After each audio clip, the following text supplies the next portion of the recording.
Matt George, though. Today, he is not Matt George. He is Matty McQueen sipping on a little Sacramento splash because he's feeling good. Hits me up at 11 o'clock. Hey, I'm free. I don't know. I'm here. I'm ready to talk.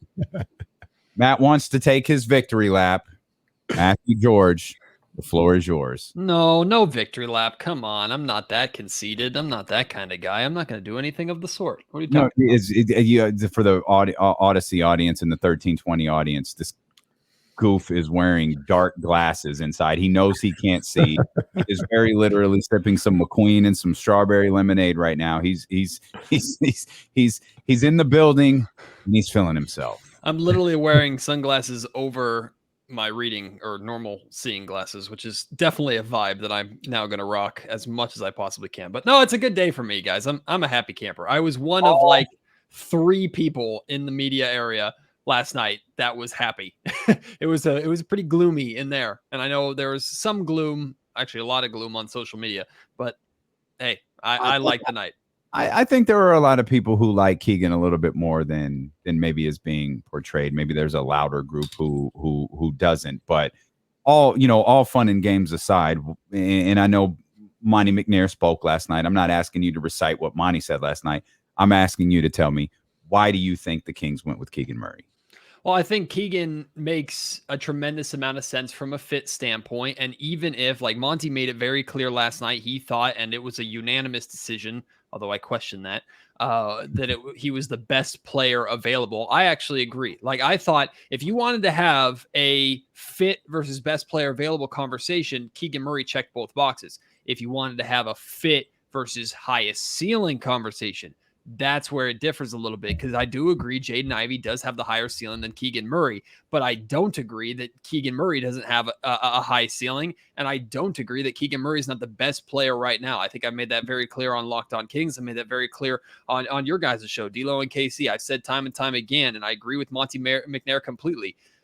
Right now, Jaden Ivey gives the Sacramento Kings a better chance to win. Was this outcome the most ideal outcome to help the Kings win basketball games right away? No, there were probably theoretical trade outcomes out there. But ultimately, at least from what I understand of the situation, McNair had a bunch of offers on the table. None of them made sense, or none of them were the deal that he wanted, where he could still get his guy in Keegan Murray. So he elected in taking his guy. I think it was a great night for the Sacramento Kings. It was that pick is a good pick for the Sacramento Kings. It's fine. I don't really have an issue with the pick. Matt, the thing that I've been talking about all day and all night last night was, I just think there was an opportunity right there for you to help bolster your roster. Mm-hmm. And Keegan Murray is one piece of that. But you could have possibly had 2 or 3 pieces last night. And I look at that as a missed opportunity. And if you had a bunch of different assets, I'd be like, okay, well, it didn't work a draft night. Let's go get a free agent, or, you got 2 or 3 guys that you could trade, or whatever the case may be, to bring people in.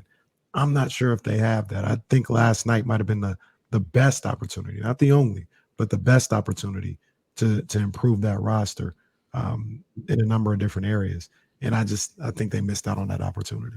And you're definitely not alone in that thought process. And I think the best thing that you said there was that last night was the best opportunity to do it, and they didn't necessarily do it. However, there is still a tremendous amount of time in this offseason remaining. Even though last night was the best night, time is still on Monty McNair's side. And while he has been passive in the past, I agree, I don't think he can get away with that right now. It's very clear. Nobody's going to come on here. Even the biggest Keegan Murray fan like myself is going to come on here and say Keegan Murray solves all the Sacramento Kings problems. I think Keegan Murray is someone who fits really well with what the Sacramento Kings core is trying to do. He's someone that you can plug in. I think he's going to be a night one starter. I think he's going to be a night one contributor. And I think he already has I think he'll compete with Harrison Barnes. Probably not beat him, but I think he'll compete with Harrison Barnes as the third option offensively for the Sacramento Kings right away. I really, truly believe that.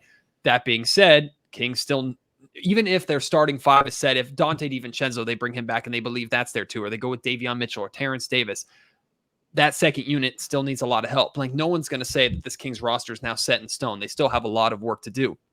What I push back on with, I understand people like the idea of the Kings trying to maximize the value at 4 or with that 4th pick and the desire for Jaden Ivey to go out and get talent. I understand that completely. Where I push back is we don't know what offers were made to Monte McNair. And I think the important thing to note here is I don't think Monte was interested in trading so far back that Keegan Murray was not a possibility. Like, I think everybody was pretty confident in saying that Keegan Murray was not going past 5 last night. So really, the Detroit Pistons were your only option. And clearly, Detroit felt confident enough that Jaden Ivey was going to be there at 5 that they didn't need to move because the Kings wanted Keegan.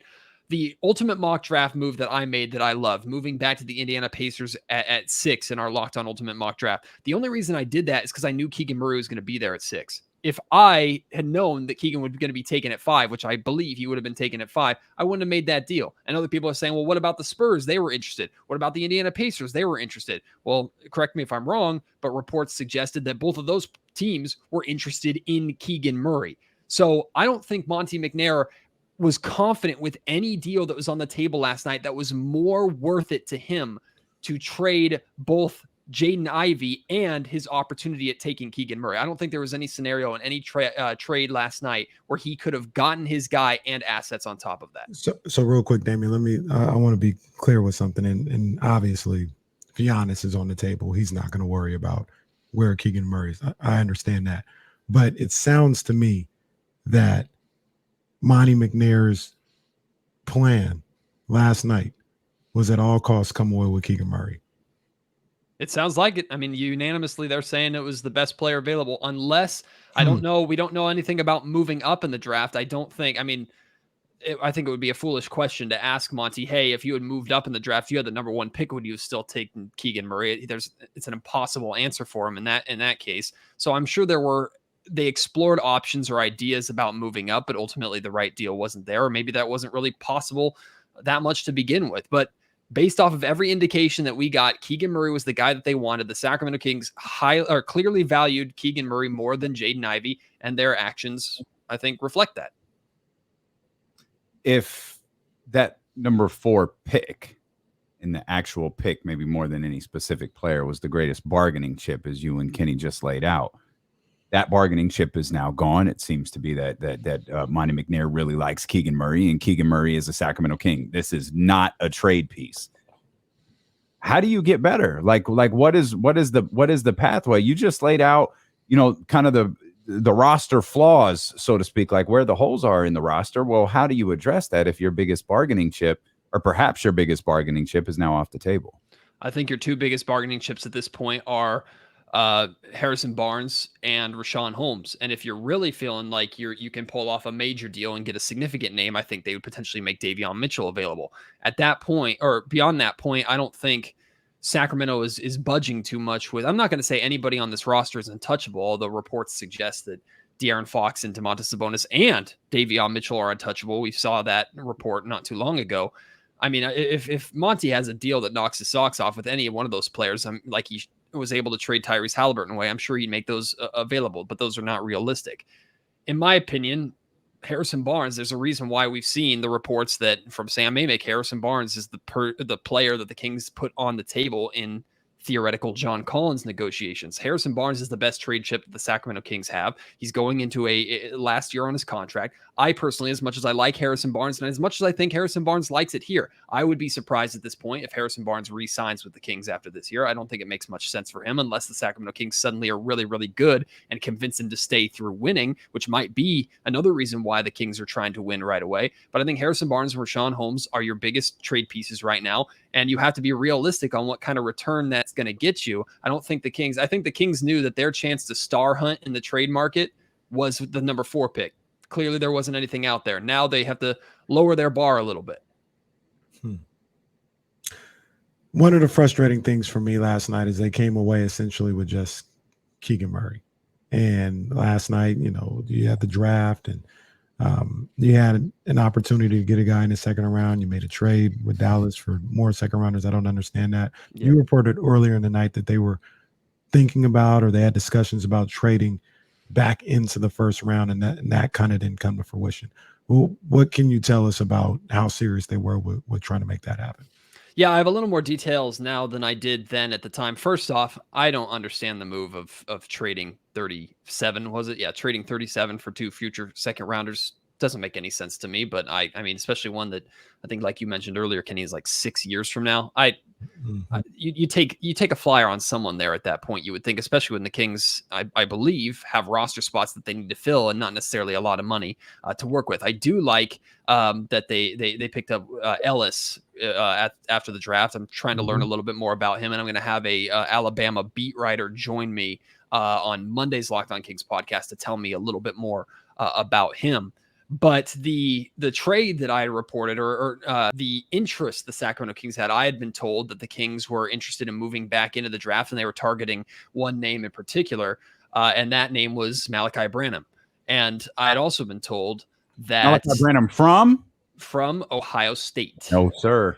He is What? from the Ohio State. No, you said it right the first time. I disrespected them. The Ohio State's Malachi Branham. That's the name that I had been told. I heard the Sacramento Kings were trying to use the 37th pick and maybe a player, potentially a Chimezi Metu, to try and move back into the first round to get him. Ultimately, the Spurs took him at 20, and that deal fell apart pretty quickly after I reported it. But that is what I heard last night. There could have been other names potentially the Kings were interested in getting. Ultimately, they did not move back into the first round. And I do agree, Kenny, that if nothing else, as happy as I was with the draft, it was a little disappointing. And it is disappointing that in tomorrow's introductory press conference, there's only going to be one player on that podium.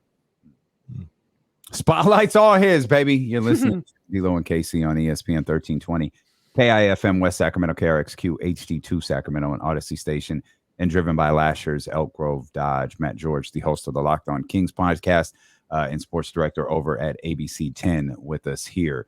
Kyle Matson coming up shortly, by the way. James Ham coming up at the top of the 3 o'clock hour.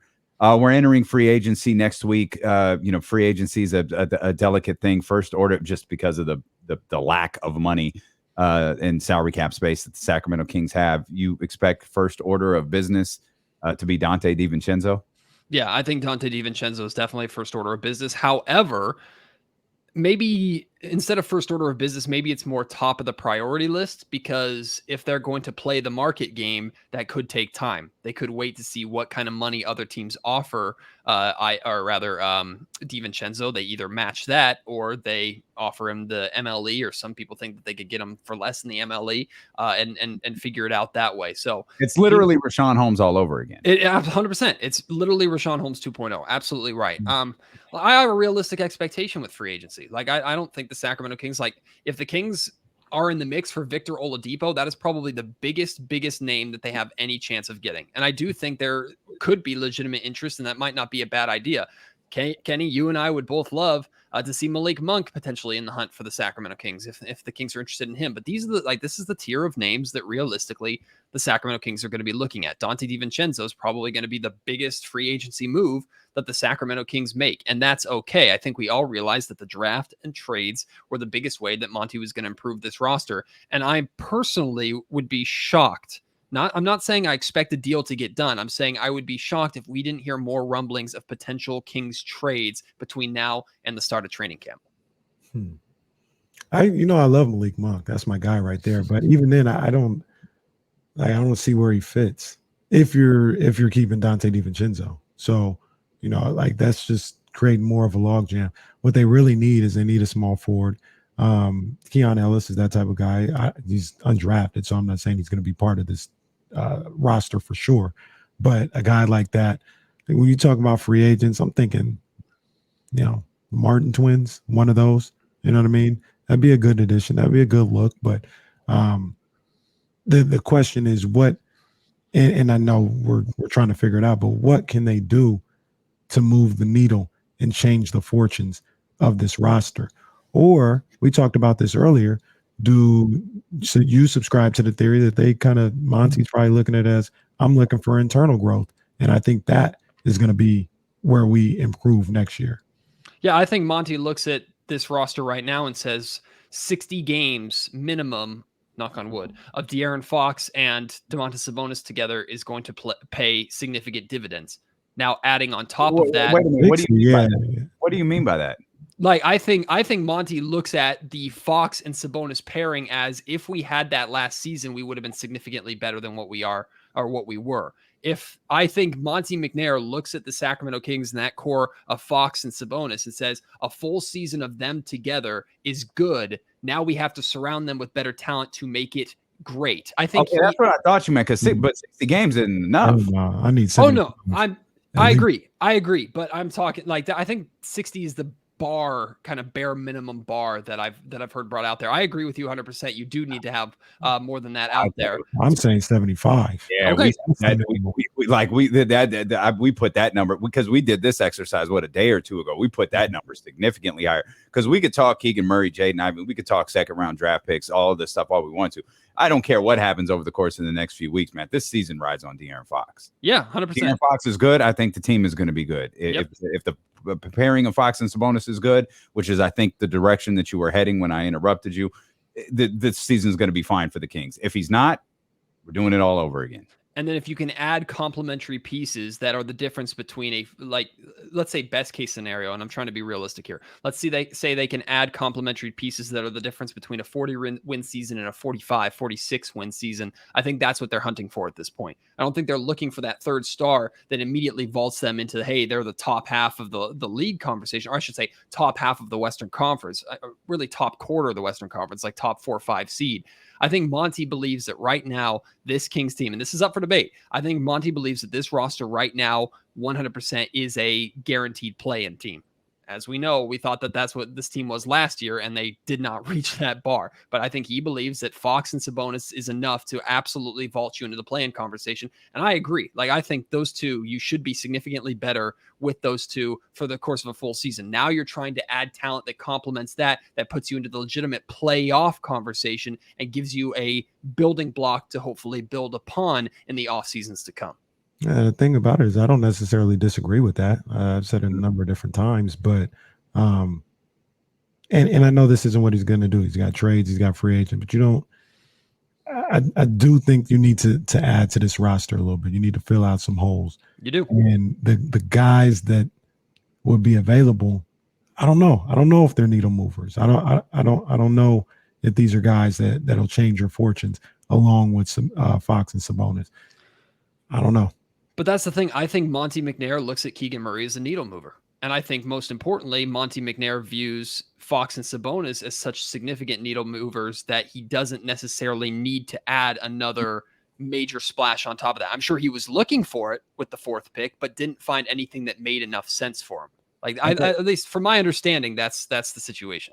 But I think that's part of a concern that we're not addressing is kind of what you just said there about the Fox and Sabonis, because I agree with you. I agree with both of you when you say that, there's the team grow. Basically what we're talking about is this roster grossly underachieved last year. 100%. And there is a certain level of they should be better. Now we could be talking about a minimum of like 4 or 5 games, which no one's going to be excited about, a 5-game improvement that gets you to 35 and 40, whatever. But part of the problem last year was De'Aaron Fox's inconsistency. And we are looking at this like, oh, well, I guess De'Aaron Fox isn't going to be inconsistent this year. De'Aaron Fox has this, again, it goes back to the line of this season riding on De'Aaron Fox. We could talk about changes. We could talk about a full year of Sabonis. We could talk about Mike Brown and Keegan Murray and a stretch 4 and an upgrade at the 3 and Dante DiVincenzo full-time minutes at the 2 and a 3 here and a 3 there and a 3 there. If De'Aaron starts slow again, mm-hmm. Or what are we talking about? Yeah. I mean, that's the gamble that Monty is clearly taking, and I think that's the gamble that he someone said he doubled down. Yes, he did. He doubled down by trading Tyrese Halliburton away. Like as soon as he made that deal, no matter what he did with his 4th pick, as soon as he made that deal, he committed to De'Aaron Fox. He tripled down then by not taking Jaden Ivey, because Jaden Ivey was a convenient little out, if you will. Yeah, 100%. If this whole experiment goes south, if we drop the ball, there's an easy out for De'Aaron Fox, and you've got Jaden Ivey right there. This is the third. De'Aaron is my guy moment. But I also don't know if Monty was confident enough that he would be able to see through Jaden Ivey taking those keys from De'Aaron Fox. Like I from what I've heard and from what I understand, even though a contract extension hasn't happened yet, Monty's not in hot water. I've been given indications that Monty's job is not on the line right now. And he made it very clear that there's no playoff mandate last night. That was the answer to one of the questions that I asked him, which I also actually believe him, by the way. We talked about that when that story came out. I do not believe like a memo was handed to like this. Like we were expecting no one talks like that. That's what, like, no one in the business. I expect a Minnesota Timberwolves like turnaround. Like, have you all ever heard Vivek Ranadive speak? Like, that's not a conversation that's happening in that room, man. Stop it. Go ahead. I'll do it. Hang on. Give me. I'll do it. It's fine. Hang on. I'll do it. I believe Monty McNair 100%. I do not think any sort of thing like that was discussed. The expectations are clear. I think Monty knows that. I think everybody in the front office knows that. But to believe there was some sort of mandate, I'm not buying it. But in a way, I think Monty traded for a playoff mandate with 2 years left on Sabonis's contract. I think Monty knew that he had to win basketball games and do everything that he possibly could to convince Domantas Sabonis to stick around. And all these, I look at it like a conspiracy theorists like bulletin board or whatever, and you have all these strings of yarn that are connecting to one central idea. The best way for the Sacramento Kings to make the playoffs is through De'Aaron Fox. So you trade Tyrese Halliburton, your young exciting guard, away for a big to complement De'Aaron Fox. Then you use this draft pick to go out and get another player that complements De'Aaron Fox and his new partner in Domantas Sabonis. You're 100% right, D'Lo. De'Aaron is going to take this team as far as they're going to go. And as far as I'm concerned, De'Aaron has no excuses anymore. Like he does not have an excuse at this point. It's time for you to be the guy. It's time for you to show up. I think De'Aaron's fully aware of that. And I think the Sacramento Kings are confident in De'Aaron's ability to respond to that. I think it would have, one, sent the wrong message to select Jaden Ivey last night. I don't know if De'Aaron would have been pissed by the pick or not. I don't really care at that point. I think it, one, potentially sends the wrong message. And two, I think at that point, Monty's gambling against himself. I think Monty knew that he had to make a pick or make moves last night that maximized a De'Aaron-led Sacramento Kings team and their chance to win. And that's what he did in taking Keegan Murray. And Damian said it best yesterday, whether De'Aaron Fox likes it or not, this is what it is. You have to be the leader. You have to make sure that your game is on point the entire season. And I agree with everybody. It's put up or shut up time for De'Aaron Fox. It don't matter how talented we think he is, how talented he looks out there, what he puts up in a 12-game stretch where he's averaging 28 and all this other stuff. The bottom line is anything that anybody said about De'Aaron, kind of disparaging, is talking about his game or anything, he has a chance to prove them wrong or prove them right this season. And he needs to be ready for it. Like, he needs to be ready for a monster season, in my opinion. Yeah, I mean that's the only way. As much if Luke Walton left us with nothing else, the head of the snake comment that is so overused and I'm so tired of using it, but it has some semblance of truth to it. The Sacramento Kings and Monty McNair have been consistent their entire time here in Sacramento. You could say they've been passive at times. You could say they've missed opportunities. You could say they've been good at drafts. Monty has been consistent with De'Aaron Fox is going to take us as far as we're going to go. He hasn't necessarily said that. Luke Walton did all that saying for him, but his actions have suggested that. Everything that he has done has been, this is a move that we're trying to make to hopefully, one, make De'Aaron happier, and two, maximize De'Aaron Fox as much as possible. I don't give a damn about De'Aaron Fox's happiness. Like, play ball. Like, if this makes you a better basketball player, do it. Mm-hmm. That's what it boils down to. Like, if this makes you a better ball player, do it. If it also makes you happy, cool. But I'm going better ball player first, and then you let your happiness come. You talk about you don't take this stuff home, cool. Let the happiness be at home then. Well, the question that I would have for a lot of Kings fans who wanted Jaden Ivey last night is that if I presented two scenarios to you, and these are just total guesses, but if I presented to you a scenario where the Sacramento Kings draft Keegan Murray, he never becomes the best player on the Kings team, but the Kings have a solid player for the next 10 years like Monty thinks he's going to be, and hopefully during that time they're a playoff team. Would you take that over Jaden Ivey comes into Sacramento, the team underachieves, Jaden Ivey looks like a star, and you move on from De'Aaron Fox and you're still trying to figure it out?